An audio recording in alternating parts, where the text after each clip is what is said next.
I'm not making content for realtors to like me. I'm interviewing every time I send a video out to a potential person in the San Francisco East Bay.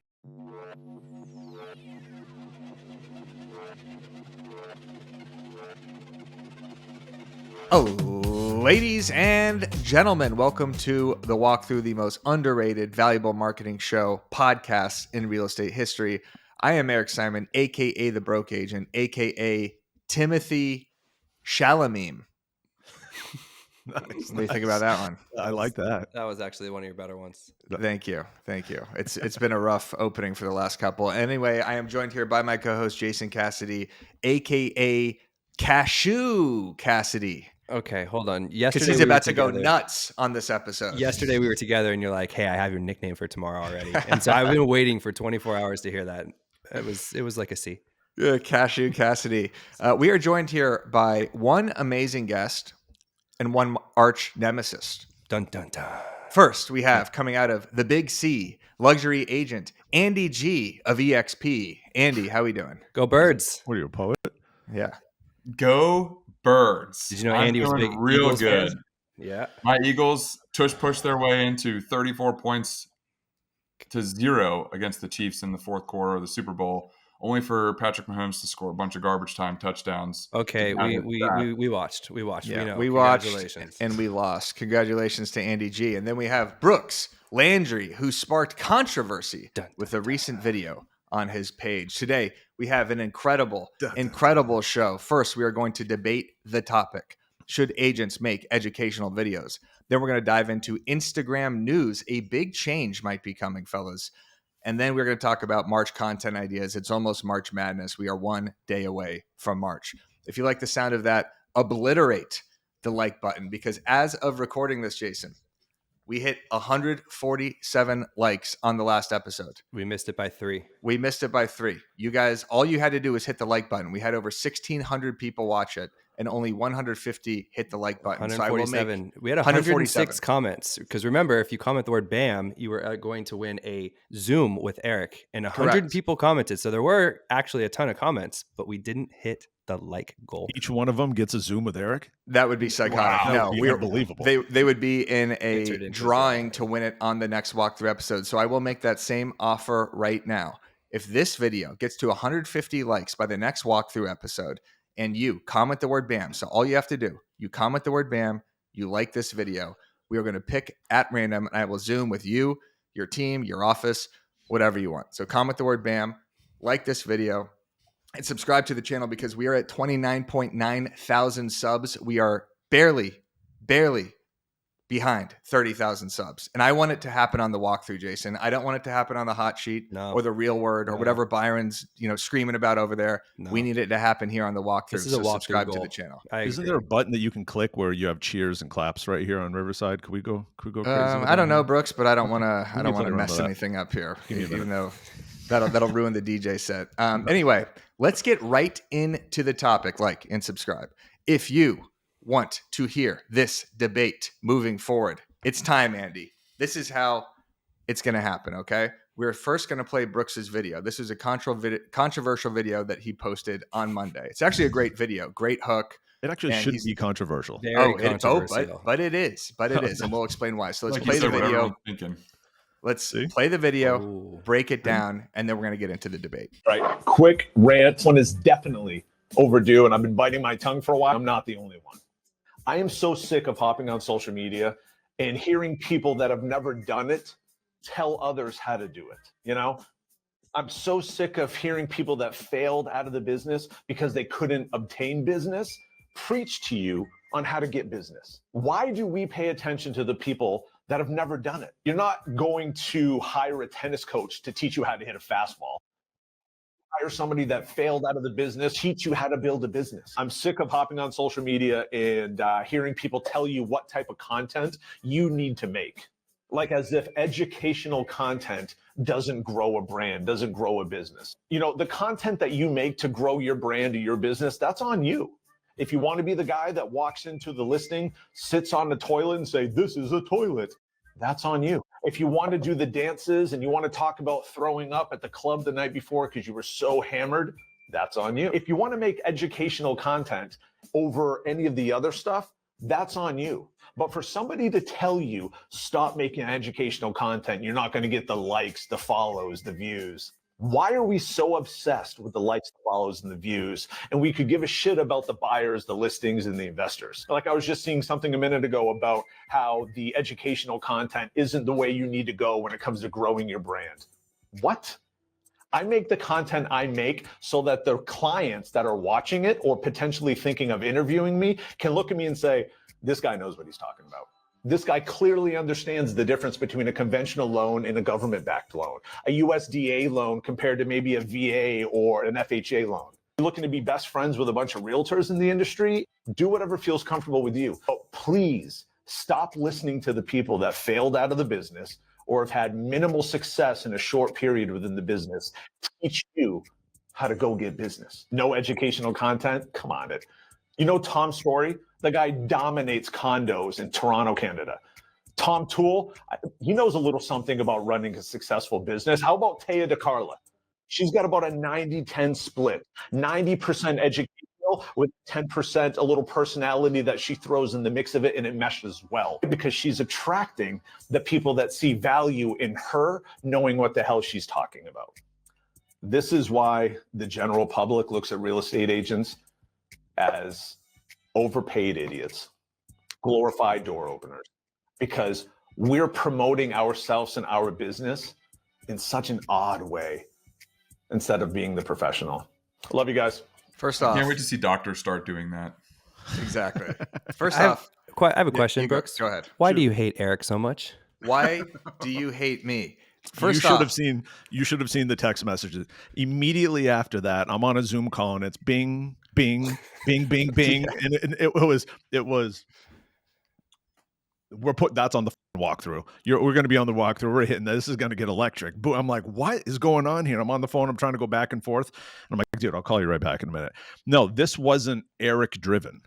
The article that you wrote the day before or a couple days before that was going over, if you're doing educational content, describe it and break it down in a way that makes sense to everybody else, whether you're doing newsworthy type stuff and you're breaking down how tariffs are going to affect the purchase price or the real estate market, and how maybe the 10-year yield is going to affect mortgage rates and how that could affect a condo or a townhome buying. That's what you were referring to. What you weren't referring to was the definition content. This is FHA, stands for Federal Housing Administration, back in 1936. Like, that's not the type of educational content, obviously, that you want to put together. There's zero interest in that. Am I wrong? Go ahead. Well, I would agree with you, except that video you talk about that you want your realtor to understand the definition of an FHA or a conventional versus FHA loan. No. That's what you said in that video. You said, no. I would want my realtor to talk about this. To understand the difference between a conventional and a government-backed loan. Right. Yeah. Not definition. But do you think that would be interesting content?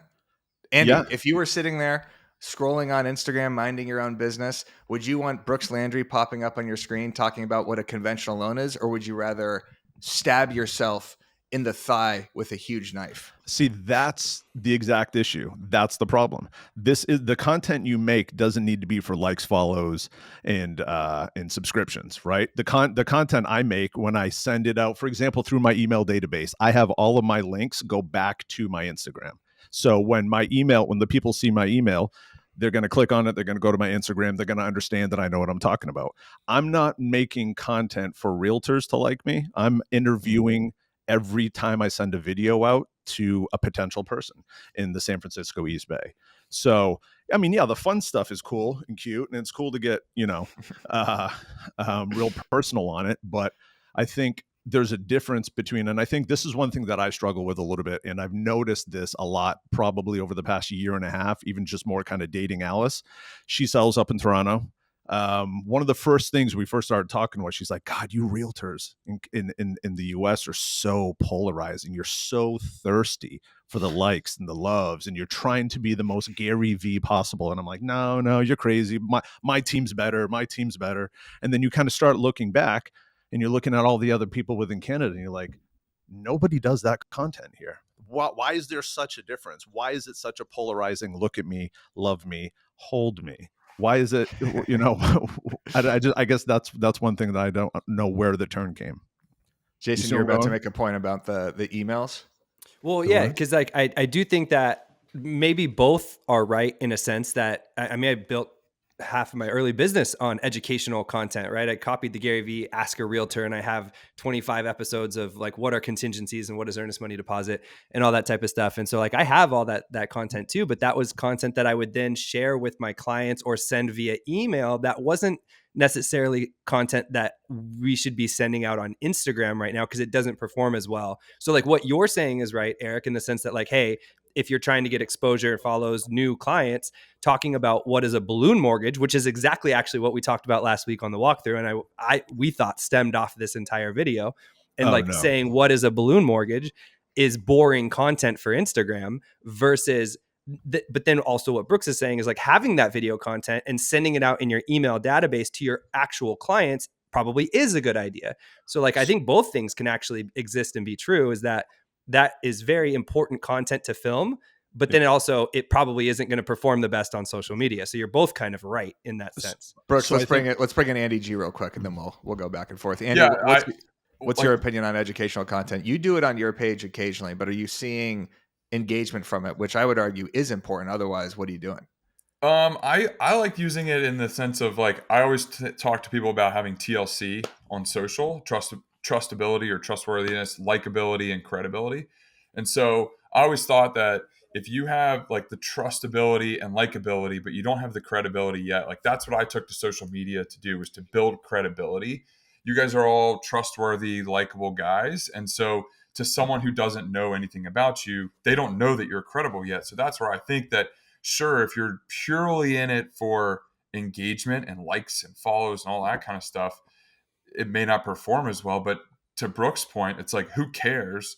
Because he's trying to do this through other platforms. By bringing an educational email newsletter to clients and bringing them back to Instagram, that's what he's trying to do with that. He's not trying to, recruit realtors to a company or try and get 1,000 likes on something or 50 comments. It's like, ultimately, he's trying to boost credibility with everyone who's watching that. And that's where I think that it's actually good to do. And I think there's a fine line between overkill with this, where you just become boring and not doing it enough. Like, I like to sprinkle it in a little bit, because also it's like, you never know what's going to get someone to stop scrolling. But at the end of the day, when they come to your Instagram page, you want them to be excited to start looking around. What are your education videos about on your page? Are they definitions? Are they what is an earnest money deposit? Or is it more market education? It's a little bit more market education, but North Carolina does real estate very differently. We have due diligence fee, which is a non-refundable deposit, like no matter what. We're one of the few states that has that. So I'll put stuff about that on there, just because anyone moving from any other state will try and put an offer together and say, hey, well, this will be contingent on the inspection and the termite and all this and that and whatever. And I'll go, yeah, and you're never going to get the house if that's the case. And by the way, if you walk away from this transaction for any reason, you're forfeiting that due diligence fee. And by the way, those due diligence fees are pretty high. So that's where I like to do educational stuff, mainly to prepare people. Like, I almost want to think of it as like their friend who they call when they're like, hey, I'm getting ready to go buy in North Carolina. Anything I should know? Right? Like, what should I know? Oh, hey, by the way, due diligence is going to be really, really weird. So if you're not ready for that, like, now you can be. Like, I'm always trying to put myself in the shoes of someone who's sitting in another city, like on their couch scrolling through Instagram or YouTube or anything. Like, you guys in California have no clue what it's like buying a house in North Carolina. And so I want you to at least feel like you could learn something just from watching that, even if it's something that's boring. But that's where I feel like just posting consistently and doing all kinds of different types of content is important. It's funny you bring up I learned about the due diligence fee looking at North Carolina, an agent that was coming, because we don't have that out here in California. And I think another thing that, and this was kind of like a rant video that I have made so many times and deleted, just because I was like, do I put it out? I don't want to get anybody upset about it, but I'm like, you know what? I'm just gonna just going to throw it out, mainly because, especially with like what we do with Content Drip, a big part of our business is creating content around explaining things in a way that is going to, maybe paint a picture for the potential client, for our client's client. So that's how, when we're structuring scripts and structuring game plans like that, and we always talk about our PPP program, PPP, and it's basically you always want to show proof, you want to show production, and you want to show personality. So when you're sending out, for example, a direct, a constant contact email, and I'm sending everybody with all of my hyperlinks are going back to Instagram, I want them to see me making meals for the kids. I want them to see me doing walkthroughs on property. That Instagram page is essentially going to be my resume. So if they are, clicking on a video that is explaining how an escalation clause could be bad or good for you when you're in a competing market, that's an educational video, but breaking it down in a way that goes straight to the email, goes back to Instagram. And now they're scrolling Instagram. They're like, oh, this guy's, I could probably interview this guy. I feel comfortable with him. He's family. He likes this. He does that. So no, it was definitely not a shot. It was more of, and I get this all the time, mainly because I interview a lot of people that are considering joining Content Drip. One of the first questions is, well, I mean, how quick am I going viral? Am I guaranteed 10,000 followers in 60 days? And it's like, no, that's not what we do. And I think there's just this notion out here where you kind of have to be polarizing and you need to get away from the basics. And just like Tom Ferry said, when everything started pivoting in this market, it was get back to the basics. I think explaining, those type of educational videos in a way that paints the picture for a potential buyer or seller with a little personality is good. I'm not saying definitions, I'm just saying, and that's what you were saying too in that article. As you continued to break that down, it was, take what happened with Trump and tariffs, and this is how it's going to break it down. That's an educational video. That's great. Wrap a personal story around it. So if you're talking about due diligence or earnest money deposit, it's more about, I had a client that lost their earnest money deposit. Here's what happened, and here's what the earnest money deposit is, as opposed to a straight to camera definition video. Right. But yeah, go ahead, Jason. I think one of the issues is that, well, twofold. I have a question after this, but if there's 400 million people in the United States, right? And I think that's a rough number. And there was 4 million sales last year, give or take, rough number. That's 1% of the population is bought a home last year. And say double that because people want to buy, they're maybe interested. So 2% of the population wants to buy. And so we're creating content. So when you're talking about what's an earnest money deposit or what's an FHA, that's even more niche than the general population. I'm not saying we have to create content for the general population, but if you're just doing talking head educational, not mixing it up, talking about balloon mortgages and FHAs, you're just not reaching. Like, the whole point of social media is the reach and the follows and the exposure, versus having the content is still fine, because then when someone asks about it or something like that, but aren't you getting too niche if all you're doing is talking head videos about super specific industry topics? That's a good question. I see a lot, especially out here, we'll have agents that are targeting first-time home buyers, and they'll talk about grants and they'll talk about government-backed options where you can get into something with 0% down. That's the type of buyer that needs to know the difference between a conventional and FHA, and where the mortgage insurance maybe kicks in after 80%. So it depends on what you're looking at. Like, everybody's got a different market. Everybody's got a different buyer and seller. What works for Andy in on the East Coast doesn't work for me out here. So what works in San Diego doesn't work. Your market's completely different. We're in the same state. So totally. Even here in the Bay, Oakland is a completely different market than where I sell in. So it just depends on kind of how you want to structure and put it together. But the big thing for me is my business comes through email. I rarely get business from social media. The business I get from social media is based off referral basis from agents around the country within Real. But I would say probably 80% of my business is from the email database that I've created over the years, from the farms that I've hit, and it's specific, and the content I create answers the questions my clients ask, or at the very least, it sparks a conversation. It sparks a potential question that the client doesn't even know to ask yet. So that's kind of how my mindset is when I'm creating. It's a good answer. I am interested in a follow-up question. What prompted you to shoot this video last week or yesterday, and who was it that failed out of the industry that prompted this video? There's this one particular one, and I talked to Eric about it the other day. Where named Eric, one particular one named Eric. and it's funny. You posted the video right. First off, let me just set the table here one more time. Hold on. No. Okay. You've had your soliloquies throughout this entire thing. Let me explain what happened. You got that from Stephen A. What soliloquies? It's not. He doesn't own that word. Vocabulary. Yeah. So Brooks films this on Monday, Andy. Right after he said he read my blog that said agents should stop making these videos. On the walkthrough episode on Thursday, which he claims to not have listened to, which I believe, honestly, like I don't think everybody listens to this show.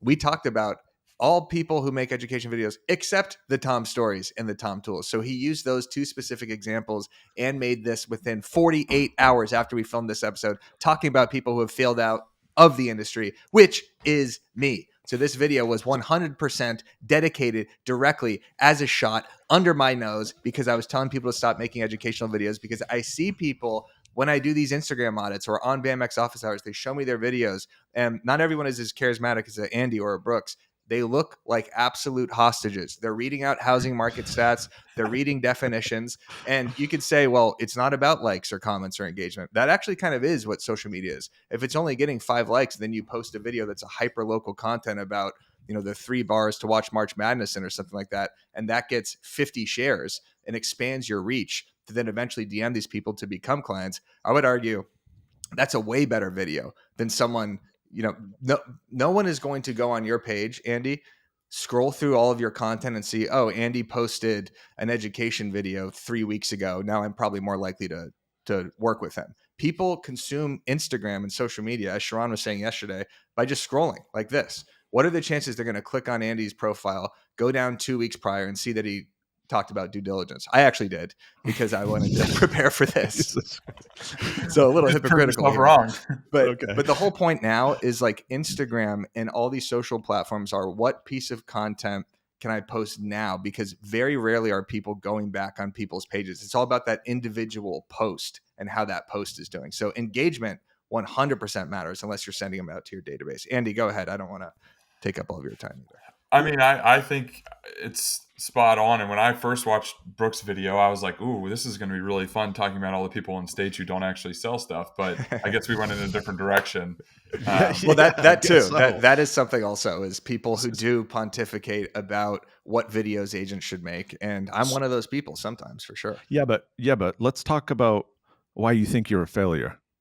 Eric. Let's break this down. I'm someone who isn't using hyper-local content to grow my page to attract leads. I would argue we've interviewed, hundreds of agents that have done that, and those are the agents with the hyper-local pages with the entertaining content that are actually getting leads on social media. And I haven't heard one person come on here, Jason, in the years we've been doing this that say, what's really working for me right now is I'm talking about balloon mortgages every single day of the week. And the leads are absolutely flowing in. And even then, because we're a marketing show, right? And so if you get an idea from an agent who has a great marketing idea and you can see it performs really well on Instagram, but they're not like the top agent in the world. I mean, we can't only listen to the number one agent in every market. If maybe they're just getting started in their career and they're doing hyper local really, really good. And so the top agent in Boise who doesn't do any hyper local, they could still take that idea and incorporate it into their business and just grow it even more. So it's not like we can only have the biggest producing agent. If that's the case, then only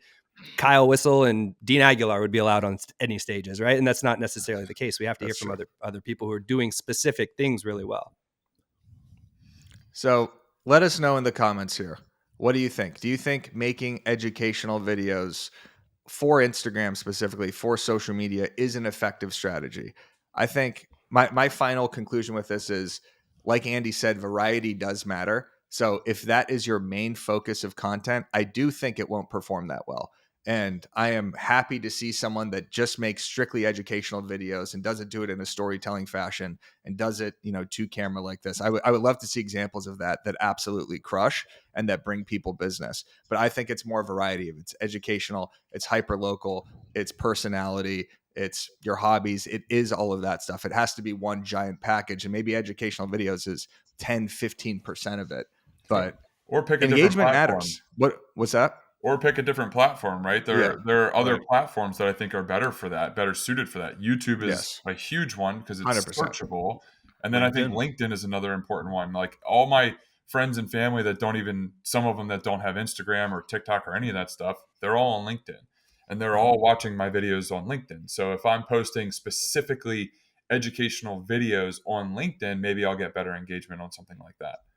And you're your own study. So go back on your page and look what content did the best. If your educational videos are getting 80 likes compared to your other videos, then keep posting those, right? I do want to show one example here because you did mention Tia DeCarlo. So let's pull this up. This is a phenomenal representation of how to do educational videos. Lowball offer is not going to get you the response you want. As a matter of fact, you might not even get a response. You're going to get ghosted faster than a girl who says, I love you on a first date. As a matter of fact, you're going to get shut down faster than a guy who asked to split the tab on a first date on Venmo. It's just not a good idea. And what is a lowball offer, you ask? Well, before we get into that, I'm Tia DeCarlo. I've been selling real estate in Los Angeles for over a decade. And typically, a lowball offer that gets a response is anywhere between 3 to 5% below the current list price. If you're coming in 10% or more off the list price, like, don't even do it. You're going to be losing any trust and respect from the seller, and they're going to have a bad taste in their mouth. So if you are serious about buying the property, write a serious offer. Don't waste your realtor's time. Don't waste the seller's time. Shit, don't waste your own time, okay? So send this to a friend who could use it, or, you know, that friend who's thinking of writing that offer. Yeah, send it to them. And tell them that Tia told you. I will see you next time. Bye for now. I mean, just amazing hook. Lowball offer is kind of like a universally recognized thing in sales, not just real estate. So I think that really works. And then obviously the storytelling fashion of the jokes of, you know, the Venmo, the first date, brought some personality into it. She didn't just talk about the lowball offer and what the definition is. She brought some humor into it as well. So shout out. She had some bad first dates. I know. those look like they're coming from somewhere. Yeah. You know? There's anger. Shout out to Tia DeCarlo. Okay, let us know in the comments what you think. Educational videos, yes or no? I would say mostly no. Still, I'm not convinced. I think they're a scam. Anyway, moving on to topic number 2. This is huge, fellas. Okay, this came across, Anne, actually, my wife told me about this. She broke some Instagram news to me. Is Anne the Shams of this show? Anne is. She is the producer. Not the producer, but she's the head writer of the show. She feeds me all the topics. Let's go. She doesn't. She's a lawyer. She's got her own job. She hates that I do this. She thinks I'm an idiot, frankly. I mean, imagine walking in on your husband sitting in a room talking about what agents should post on social media. It's absolutely psychotic. All right. Instagram may be exploring a separate Reels app, an entirely different app.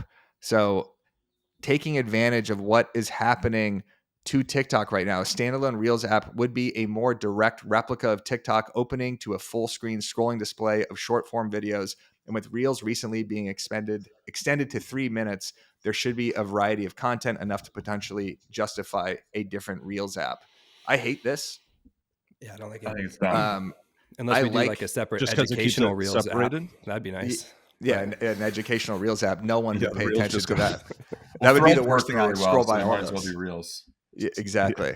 The thing is with this is obviously they're just trying to, you know, take advantage of this TikTok half ban, half not ban.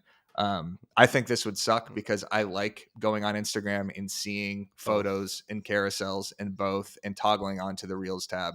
I really hope they don't do this. But because you could get the same TikTok-like experience scrolling on the Reels tab as it is. Reels. Yeah. So let us know in the comments. I mean, this is just, I hope this doesn't happen. That would suck. I don't want to build another following on a different app. I've done enough of this. Yeah. I mean, they already tried it with Threads, right? I mean, not to say that they just built off another app just for X, you know, Twitter type updates. And I don't know that it took, right? Just leave it all on the same app. What's that, Brooks? Do you use Threads? No.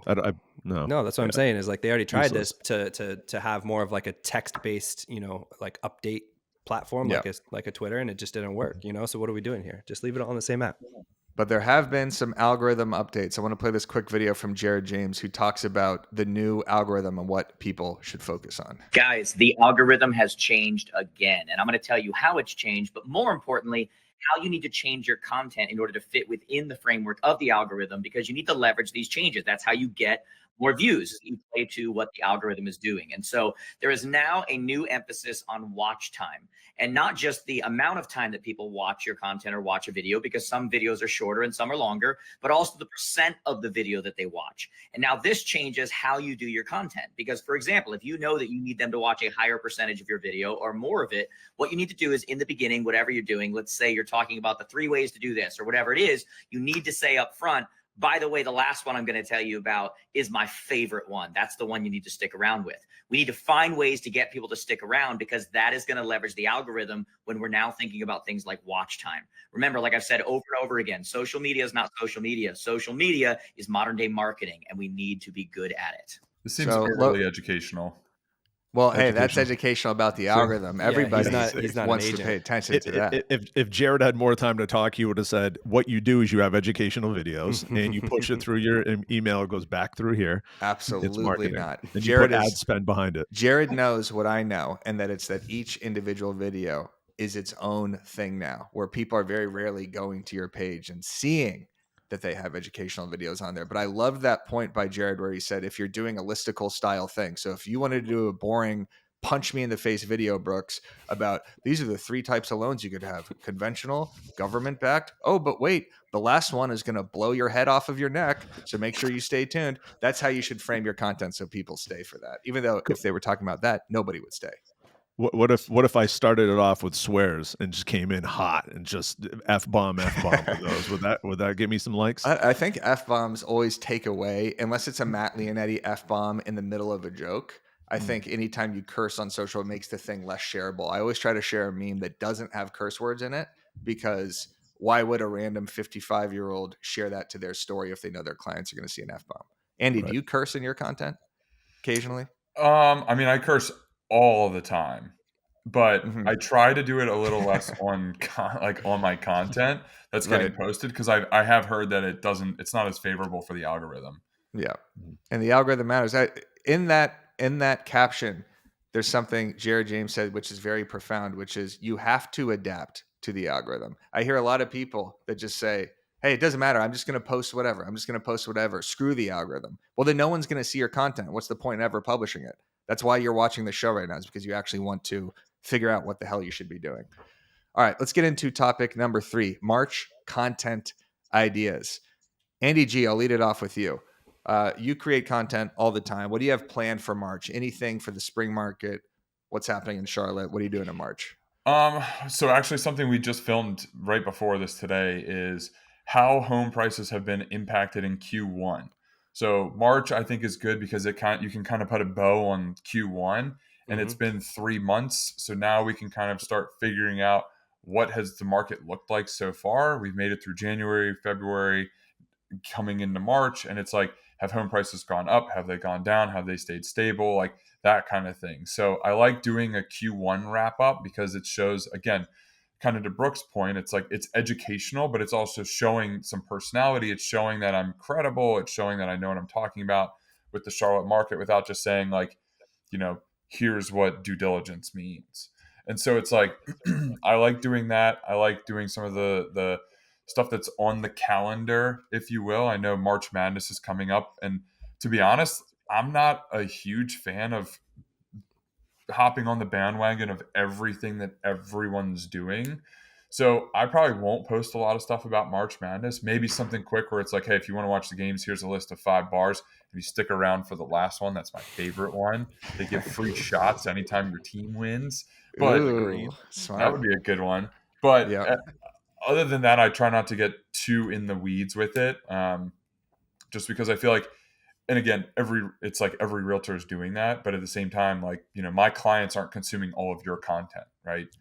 My clients and friends probably don't follow any of you guys on Instagram. Totally. And I hate your clients and your friends.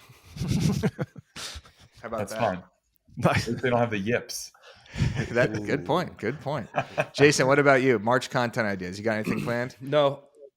Glad I can help. Perfect. No, we obviously, as Coffee and Contracts clients, we get our content calendars from them. So they have a few like spring ideas and things that they mix in. And then the only thing we're doing on our team page, so this won't be on my page, but we are doing a bracket style best restaurant in San Diego. I think we're just going to do 16 down to 1, put 16 different restaurants in, and then have it for the like each day leading in or something like that, have a battle to see which the best restaurant is in San Diego. So the only trend jack would be off March Madness to do a bracket style best restaurant in San Diego thing on my team account.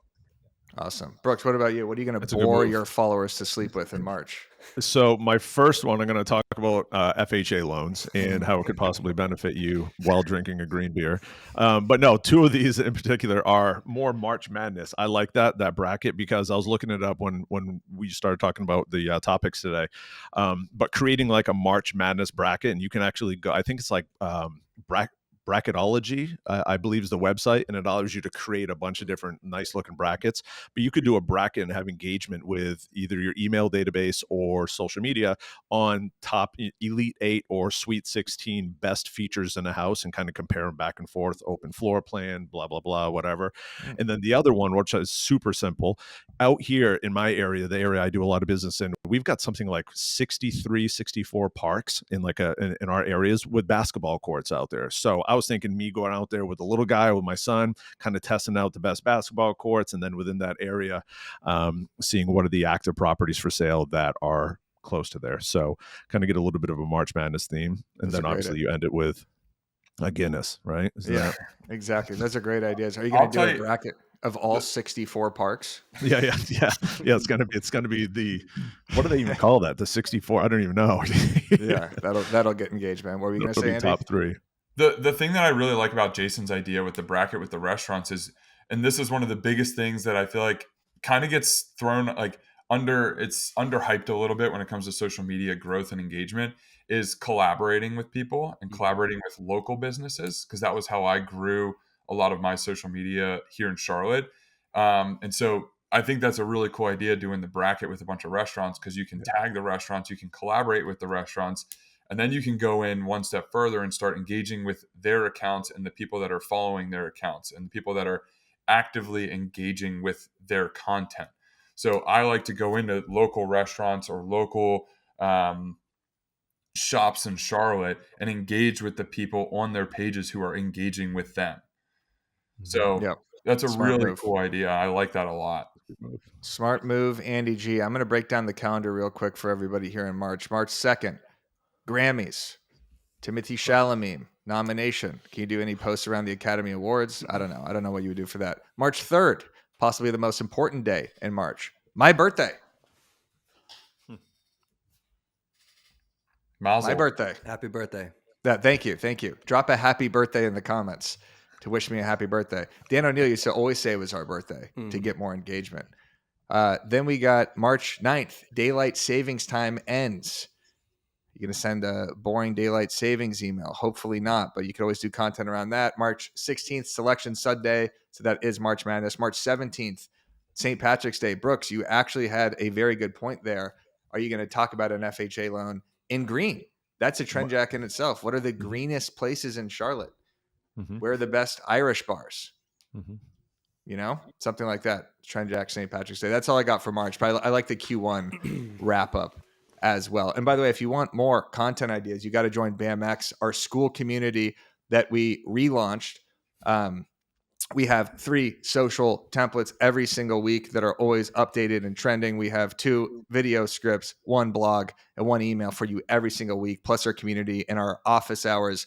This week, we had a live role-playing session with Byron Lazine, Andy G, Brooks, Jason. You guys are all members of BAMX. So get in there right now. There's a link down in the description. Real quick, Marketer of the Week, Jason Cassidy.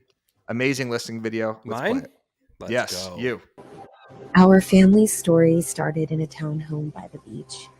But as our family grew, we dreamed of a larger property where our kids could grow up running around, feeling connected to nature, and where we could host family gatherings. We're so lucky that we found that in this home. Every morning we wake up to a sunrise and the sounds of birds, yet we're still just 15 minutes from the beach and some of the top restaurants in North County for date night. This neighborhood is special in that it's private and quiet, but we can also walk over to our neighbors, have a chat, and buy fresh homegrown produce. It's a community rooted in ease and simplicity. The house itself has been perfectly curated and designed for a family. I love the split levels, the cozy corners, and how everyone has their own special place within these walls. We're so grateful for the memories we've had here. Our time here has felt like absolute magic. And now it's time for another family to make it their own. I hope you love it as much as we have.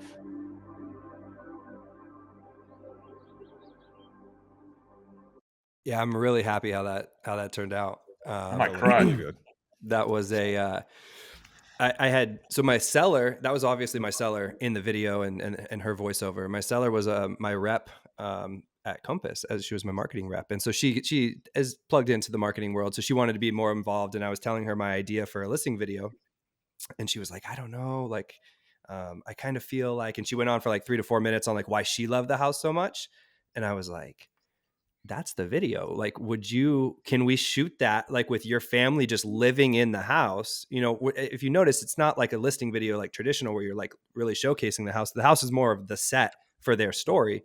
And then we'll get a voiceover and just put it on about you literally just telling me what you just told me. And we'll cut it down to a minute or a minute and a half. And it came out beautiful. She was like, obviously they were thrilled with it. I think in terms of social, again, like it was a tad long, a tad slow, like in the sense of like, usually on Instagram, you want faster, like whatever, but it pulled on heartstrings. It told the story from their angle versus, just, it had, obviously I wasn't even in it. It's nothing about me. It's about them. And so I was just ecstatic with how that came out. And obviously they loved it and we got an offer. So we're happy.